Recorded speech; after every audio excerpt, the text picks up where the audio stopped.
সামনে অবস্থান করছেন, আপনারা দেখানোর চেষ্টা করছেন তিনি কিন্তু আসন্ন ত্রয়োদশ জাতীয় সংসদ নির্বাচন করে যে আমাদের জামাত ইসলামের যে প্রার্থী রয়েছেন দেলোয়ার হোসেন, তিনি ইতিমধ্যে আমরা দেখেছি যে একটি পূর্ব ঘোষিত তাদের শিডিউল ছিল যে তাদের জামাত ইসলামের যে মূল অফিস ছিল কেন্দ্রীয় অফিস, কেন্দ্রীয় অফিস থেকে শুরু করা ইতিমধ্যে তার বাস স্ট্যান্ডে যে মূল ক্যাম্প সেটি পার করে চৌরাস্তার দিকে যাচ্ছেন। এবং আমরা তো থেকে শুনতে পেরেছি যে আজকে তারা প্রায় একটি সমাগম ঘটাতে চেয়েছেন এবং নিয়ে তারা কাজ করছেন। এবং জামাত ইসলামের যারা কেন্দ্রীয় নেতা রয়েছে এবং ঠাকুরগাঁও জেলার যারা দায়িত্বশীল রয়েছেন তারা দেখানোর চেষ্টা করছেন যে ঠাকুরগাঁও জেলার যারা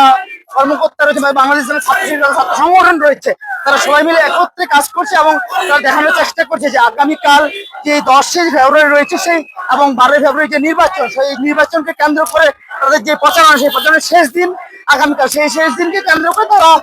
একটি বিশাল ধরনের গণমিছিলের আয়োজন করেছে এবং তারা বলেছেন যে এখানে প্রায় 7 থেকে 8 লক্ষ মানুষের একটি সমাগম দেখা যাবে বলে তিনি বলেছেন।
আসন্ন ত্রয়োদশ জাতীয় সংসদ নির্বাচনকে কেন্দ্র করে বাংলাদেশ জামাত ইসলামের যে মনোনীত প্রার্থী রয়েছেন ঠাকুরগাঁও 1 আসনের, তার নেতৃত্বে ঠাকুরগাঁও একটি বিশাল মিছিলের আয়োজন করা এবং সেই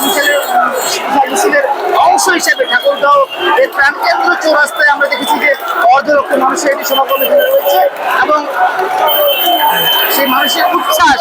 বাদ ভাঙা উচ্ছ্বাস দেখে মনে হচ্ছে যে তারা এবার যে দাঁড়িপাল্লা রয়েছে তাদের প্রাণের মার্কা, সেই দাঁড়িপাল্লাকে জয়যুক্ত করে এই বাংলা মাটিতে ঠাকুরগাঁওতে জয়যুক্ত করবেন বলে তারা আশাবাদ ব্যক্ত করছে।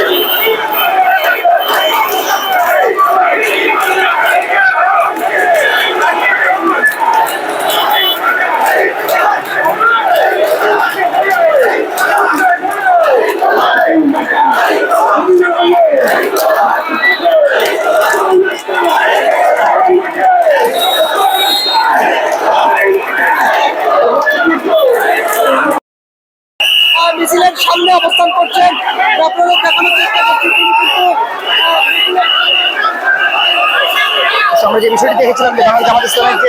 যে মনোনীত প্রার্থী রয়েছেন মোহাম্মদ দেলোয়ার হোসেন, তিনি ইতিমধ্যে সামনে থেকে সেই নির্বাচন পরিচালনা করছেন এবং তার সাথে যে বাংলাদেশের